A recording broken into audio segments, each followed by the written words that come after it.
Hey guys, how's it going? Ghostly Rich here today, and today we are working on a 2023 Jeep Wrangler where they have it's kind of an updated audio system, and it comes in the Willys. As you can see, there is an all-weather subwoofer on the back. It is the worst thing that they could have done is put it in the bottom. Why? See all this sand? Well, we just went camping and it's bouncing around in there. You'll hear it all the way through the campsite. I like that they put the guard there, but it's a little bit of a hassle to remove this to clean it. Let me show you how. First things first, grab her like this and pull towards you in the back. Once you do that, you flip this over here. You're going to clean that up afterwards. You'll notice that you have these T-series bolts right here. They are a T25. To get that, you will put an impact, or your kit does come with it for removing the top, I'm pretty sure. But anyway, it's T25. Go ahead, just like this. Make sure you're pressing down on the impact. This keeps you from stripping them. And I'll just show you. You don't actually have to take out the whole sub. You can if you want to, if you really want to get in the box, but there's no need. I'm going to show you how to do this without. So just take this and sink it in. See how I'm sinking it in? See this tooth right here? It's kind of hard to see. Let's see if I can light it up with my impact. See right there? See how it's kind of a tooth? Remember this. Squeeze inward. Push in and up. It might get a little stuck here.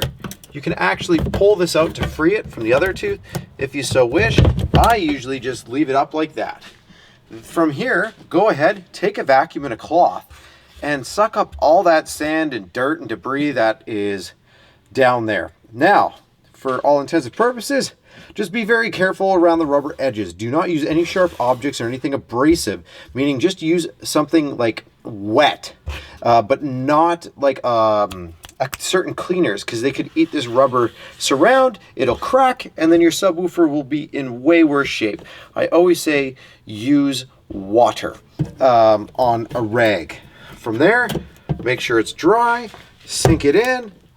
Like I said, press down. Make sure that the holes line up. Now you're wondering, how the heck do I do that? Well, get your first one and just do it by hand. Resist the impact urge. Once you get that started by hand, come down here, get the next one started by hand. By doing so, you've now lined up your sub. You can come here, make sure you press in, just like that. The one down here. And then continue. I usually do in a star formation, because if you can get every single corner, then you can go ahead and slap it back together. And just like this. Again, you see how with my impact I'm literally just like that, one ooga dooga as one would say, or maybe 1.5. You don't want to go crazy. This is going into plastic. Any more than that and you're going to strip it. So don't go grrr, if you know what I mean.